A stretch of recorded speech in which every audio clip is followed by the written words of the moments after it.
माधवी, भीष्म साहनी जी की माधवी का कुछ अंश। राजाओं के दिलों की थाह कौन पा सकता है। कहाँ तो महाराज ययाति अपनी एकमात्र कन्या का स्वयंवर रचने जा रहे थे और कहाँ क्षण भर में उसे दान में दे दिया और पलक झपकते ही घर से विदा भी कर दिया। मर्यादा पुरुषोत्तम राम के साथ भी तो ऐसा ही हुआ था ना।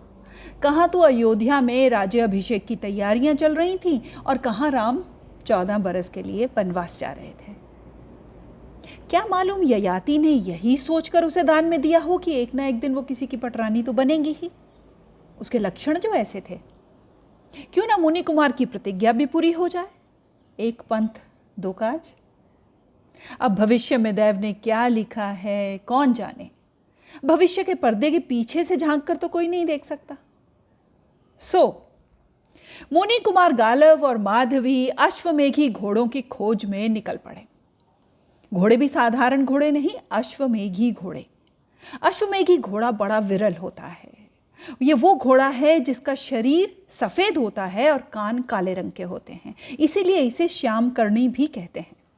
ये केवल पराक्रमी राजाओं के पास ही मिलता है। अश्वमेघ यज्ञ में यही घोड़ा प्रयोग में लाया जाता है। अब ऐसा घोड़ा कहाँ मिलेगा, और एक या दो भी नहीं, पूरे 800 अश्वमेघी घोड़े। कौन है ऐसा प्रतापी राजा जिसके पास 800 अश्वमेघी घोड़े होंगे। उधर माधवी को पाकर गालव का दिमाग भी अश्वमेघी घोड़े की रफ्तार से दौड़ने लगा था। अरे चक्रवर्ती राजा को जन्म देगी। माधवी जिसे जन्म देगी वो चक्रवर्ती राजा होगा, ऐसा ही कहा था ना महाराज ने। तो इसका मतलब है कि माधवी के गर्भ से पैदा होने वाला गालव का पुत्र भी चक्रवर्ती होगा। चक्रवर्ती गालव। अरे मेरे सामने संभावनाओं के कैसे प्रसार खुलने लगे हैं। माधवी को पाने का अर्थ है चक्रवर्ती राजा तक बन जाने की संभावना।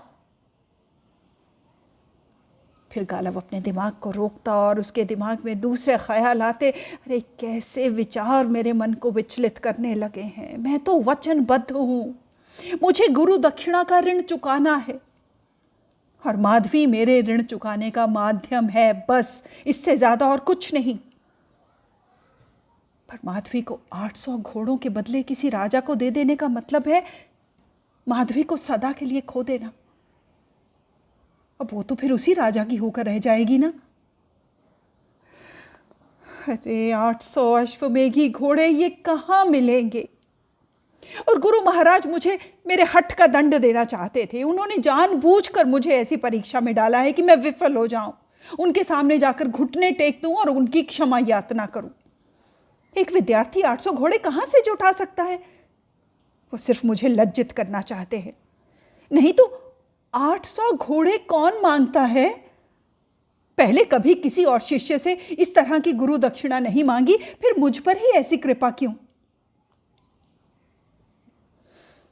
फिर उसका मन पलट खाता तो फिर बोलता, अरे कैसे शुद्र विचार मेरे मन में आ रहे हैं। मैं पथ भ्रष्ट हो रहा हूं, अपना दायित्व भूल रहा हूं। यदि मुझे 800 घोड़े मिल भी जाएं तो मैं अपनी प्रतिज्ञा भले ही पूरी कर लूं, माधवी को तो खो बैठूंगा ना। और वो किसी राजा की पटरानी बन जाएगी। और गुरु दक्षिणा क्या, बस इतना संतोष भातना कि मैंने गुरु दक्षिणा जुटा ली, बस इतना ही। इसके लिए माधवी को सदा के लिए खो दूं। माधवी को खो देने का अर्थ है अपने भाग्य को खो देना। और फिर कभी गालव मुस्कुराता, अरे कैसी विडंबना है।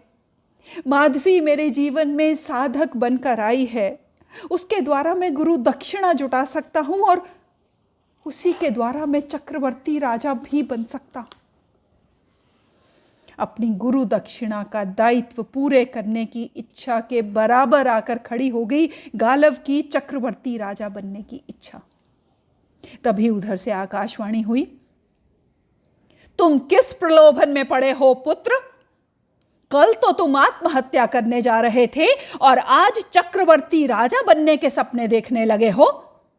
क्या तुम दो दो व्यक्तियों के साथ विश्वासघात करोगे, अपने गुरु के साथ भी और महाराज ययाति के साथ भी। देवलोक में सभी देवता तुम्हारी और आंख लगाए हैं कि तुम किस दिशा में पांव बढ़ाओगे। ये सुनकर गालव समझ गया कि गुरु ने उसे एक परीक्षा में डाला है और परिस्थितियां उसे दूसरी परीक्षा में डाल रही हैं। पर माधवी क्या सोचती है, उसके मन में क्या चल रहा है, ये तो कोई भी नहीं जानता। तुम क्या चाहती हो माधवी? मैं क्या चाहूंगी और मेरे चाहने से क्या होता है? मैं तो गुरु दक्षिणा का निमित्त मात्र हूं। पिताजी ने आदेश दिया, तुम्हारे साथ चली आई। अब तुम आदेश दोगे तो किसी राजा के रणवास में चली जाऊंगी। वो तो मुझे भी अच्छा नहीं लगेगा माधवी। यदि मेरा बस चले तो मैं बड़े से राजा के लिए भी तुम्हें ना त्यागूं। ये क्या कह रहे हो गालव?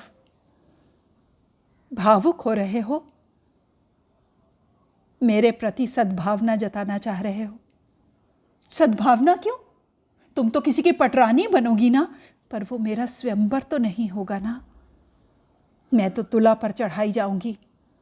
कोई राजा घोड़े के बदले में मुझे स्वीकार करेगा। लगता है माधवी ये तुम्हें अच्छा नहीं लगा। पिताजी का आदेश शिरोधार्य है गालव। माधवी चुप रहती है। माधवी, क्या ये सच है कि तुम्हारे गर्भ से जन्म लेने वाला बालक चक्रवर्ती राजा बनेगा? हाँ गालव, इसी से किसी भी राजा को मुझे सौंपना तुम्हारे लिए आसान हो जाएगा। कैसी विडंबना है। एक व्यक्ति जो पहले ही राजा है, वो चक्रवर्ती राजा बनना चाहता है, अश्वमेघी घोड़े दौड़ाना चाहता है। और इस वक्त गालव को लगता है कि महत्वाकांक्षी होना तो स्वाभाविक है। क्या वो खुद भी महत्वाकांक्षी हो रहा है, या वो सिर्फ एक साधक बनकर अपना वचन निभाएगा? चलो गालव, हम दोनों अपना अपना कर्तव्य निभाते हैं। मैं अपने पिता के प्रति और तुम अपने गुरु के प्रति। गालव और माधवी अश्वमेघी घोड़ों के बारे में सोचने लगे कि उन्हें किस राजा के पास मिलेंगे। दोनों ने कभी अश्वमेघी घोड़ा नहीं देखा था। तब माधवी ने गालव को अपना सपना सुनाया, जो गालव के आश्रम में आने से एक रात पहले माधवी ने देखा था। उसने देखा घना जंगल दूर दूर तक फैला हुआ है और उसमें तरह तरह की आवाज़ें आ रही हैं, जानवरों की, पक्षियों की, और इन्हीं आवाज़ों के बीच में अचानक घोड़े के टापों की आवाज़ें आने लगती हैं। और फिर पेड़ों के बीच में से निकलकर एक सफ़ेद घोड़ा सामने आता है, फिर दूसरा, फिर तीसरा, फिर कई सफ़ेद घोड़े आके एक पांत बना लेते हैं और फिर पांतों की पांतें लग जाती हैं। और फिर इन घोड़ों की पांतों में से एक युवक निकलकर सामने आता है, बाल बिखरे हुए, कपड़ों में धूल ही धूल। माधवी को देखकर वो युवक सहसा आगे बढ़ा और फिर घोड़ों की पांतों के बीच में कहीं गुम हो गया। माधवी आंखें फाड़कर उसे देखती रह गई। और बाद में जब माधवी ने गालव को ययाति के आश्रम में देखा ना, तो उसे लगा गालव सीधा उसके सपने से निकलकर बाहर आ गया है। गालव क्या माधवी का भाग्य बनकर आया है? यह सुनकर गालव ने भी अपनी आत्महत्या वाली पूरी कहानी माधवी को सुनाई और दोनों को लगने लगा कि उनके मिलने के पीछे निश्चय ही देव का हाथ है। क्योंकि अगर वो ब्राह्मण ययाति के पास गालव को ना भेजता तो वो तो अब तक आत्महत्या कर चुका होता। अब ययाति के आश्रम में ही किसी ने गालव को बताया था कि उत्तराखंड में किसी राजा के पास अश्वमेघी घोड़े हैं। अब किस राजा के पास है ये उसे नहीं मालूम था। सो यहां से शुरू हुई विचित्र यात्रा। गालव की यात्रा का अंतिम चरण और माधवी की यात्रा का पहला चरण उत्तराखंड की ओर। रास्ते में माधवी ने भी गालव से वही कहा जो ययाति ने भी कहा था कि विश्वामित्र ने संभवतः क्रोध में आकर ऐसी गुरु दक्षिणा मांग ली होगी जिसे जुटा पाना किसी राजा के लिए भी संभव नहीं है। सो अगर गालव जाकर क्षमा याचना करेगा तो वो जरूर मान जाएंगे, उसे उसके दायित्व से मुक्त कर देंगे। माधवी ने यहां तक सुलझाया कि अगर वो चाहे तो गालव के साथ विश्वामित्र के पास वो भी जाने को तैयार है।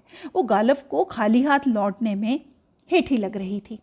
फिर माधवी ने यह भी सुझाया कि वो अकेली ही विश्वामित्र के पास जाएगी और गालव के लिए क्षमा याचना करेगी, उन्हें सारी बात बताएगी कि कैसे गालव गुरु दक्षिणा जुटाने के लिए जगह जगह भटक रहा है, घोड़े ना मिलने पर आत्महत्या तक करने जा रहा था। ये भी बताएगी कि वो महाराज ययाति की पुत्री है और उनके पिता ने 800 अश्वमेघी घोड़ों के लिए गालव को दान में दे दी गई है। माधवी को विश्वास था कि विश्वामित्र मान जाएंगे। विश्वामित्र तो शायद मान भी जाते, पर गालव टस से मस नहीं हुआ।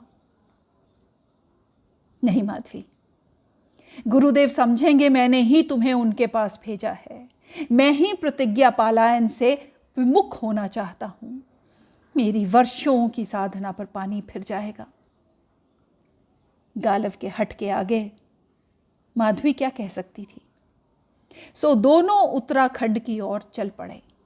हां, एक बात गालव ने माधवी की मान ली कि वो लंबे से लंबे रास्ते से उत्तराखंड की ओर जाएंगे ताकि अधिक से अधिक समय एक दूसरे के साथ रह सके।